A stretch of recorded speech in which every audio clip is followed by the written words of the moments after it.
Good morning. Happy Thursday. Hope everybody's having a great week. We have a ton to cover here with some great jobs data coming out, not only last week, but into this week.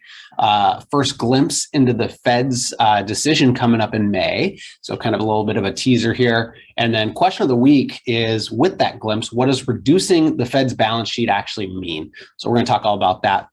And I hope everybody's having a great Thursday. It is Masters week for those golfers out there. So it's one of the best times of the year here right now. Can't wait for Sunday to see who's out there. Tiger's actually playing, so it's a good weekend. Anyways, we can jump into things here, and I want to start with last week, just some kind of basic pieces that came out. One of them is that there was a lot of inflation data that came out late last week. Yet again, probably unsurprisingly at this point, but it was higher than expected yet again. Consumer spending actually was down slightly. So we will want to watch this very closely in the months to come here as well. But the good news, the kind of, the light that we saw through all this was that the jobs number on Friday was very, very good. So the non-farm payrolls number came out very, very strong. And now the question, which will tie into a big chunk of our conversation today, is what does this strong jobs market mean for the Fed? Right now, with this good data, will they feel more comfortable raising the interest rate quicker, faster? Or reducing their balance sheet quicker, faster. So we'll talk about that here in a minute, because actually the FOMC minutes, the Fed meeting minutes, were released just yesterday on Wednesday. But before I get to that, here today on Thursday, we also had a great initial jobless claims number again. So, again, it's a really good sign of the labor market improving. Now, obviously, we need to hope that this continues, but keep in mind, it's like, for every good piece of data that's out there, we need to look at how the Fed's going to interpret that, right? So if there's good jobs data, that sounds like a good thing for the market, but it may mean that the Fed might be more aggressive, which could, result in some market volatility to come as well. So just yesterday, the Fed minutes came out, and it was very interesting. So the markets bounced off. It was a bad day in the markets. The markets bounced off the lows like almost immediately after the minutes were released. But the interesting thing was that although the markets seemed to like it, the truth is that the minutes were very hawkish. In other words, very aggressive in what they're probably going to be looking at come that May meeting. They were talking about shrinking the balance sheet. Not just reducing their purchases, right, which has been the conversation for a long time here now, but shrinking the balance sheet to the tune of $95 billion a month. Okay, that's a big number. It's probably on the higher end of what was expected. Keep in mind, their balance sheet right now is I think near $9 trillion. So at the end of the day, for what they've purchased, this is a drop in the bucket. It's going to take a long time to unwind what they've bought so far. That said, $95 billion a month of selling bonds is a big number. And so this is really important. And I think what we saw was I believe the bond market reacted probably more appropriately than the stock market in this case. Interest rates have been going through the roof. The last 5 days have been up and up and up. I think the 10 years near about 2.6%. And I think that was a result of these Fed minutes, right? So we'll talk more about what this means to interest rates here in a minute. But the gist of it is that this is a little bit of a different tone. They have hinted at this idea of reducing their balance sheet, but not, I think this was the higher end of what a lot of people expected. And this isn't just buying less, this is now selling, okay? Big difference there. Plus, many within the Fed see that there may be a 50 basis point hike coming in May. A lot of the Fed members had suggested that last time would have been a good time to do 50 basis points. Obviously, that did not happen, but it's looking more and more likely that May could be the time they do that. And especially if the jobs numbers continue to be strong. We have earnings actually coming pretty soon here. We've got earnings season starting, I think, May 15th, something like that, or April 15th, excuse me.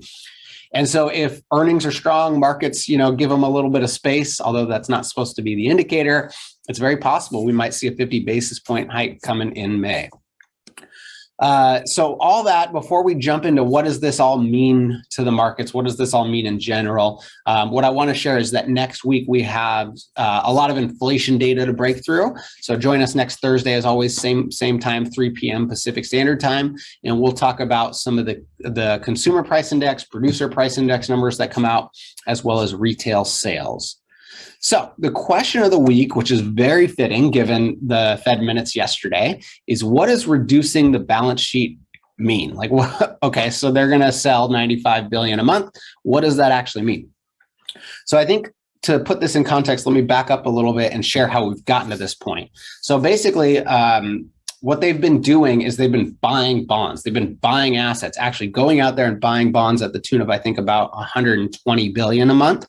And over time, that has obviously grown into a large asset on their balance sheets. A lot of this started, or a lot of it escalated when COVID hit, right? So if you guys think back to March of 2020, what happened was kind of similar to now, actually. Bonds were getting hit as well as stocks. And one of the challenges that we saw was liquidity in the bond market. And so because of that, the Fed decided that they would start buying assets, essentially buying bonds in this case. And hopefully that would reduce this challenge of liquidity in the bond market. They've been doing it ever since. I think, unfortunately, that there maybe have been some opportunities to slow that down, leading up to this, but here we are. And so really now they're at a point where they're saying, okay, inflation is going way too high. We need to curb this in some way, shape, or form. And they have two tools, maybe more, but two primary tools that they can use. One is increasing interest rates, which we just talked about. Two is reducing their balance sheet, or selling bonds in this case, okay? So the reason that this is so important is because this has a huge impact on the interest rate and the bond market, right? I think what's happened, if we look backwards, and this ties into our yield curve conversation last week, but basically because the Fed has been buying these bonds, it's kind of kept, especially in the longer term of the yield curve, kept interest rates kind of artificially low, right? Now, if they start selling, when people sell bonds, interest rates actually rise. So in other words, how do I put this? As interest rates rise, bond prices fall. As bond prices rise, interest rates fall. Okay, so if people are selling, that means prices come down, it means interest rates can go up. Does that make sense?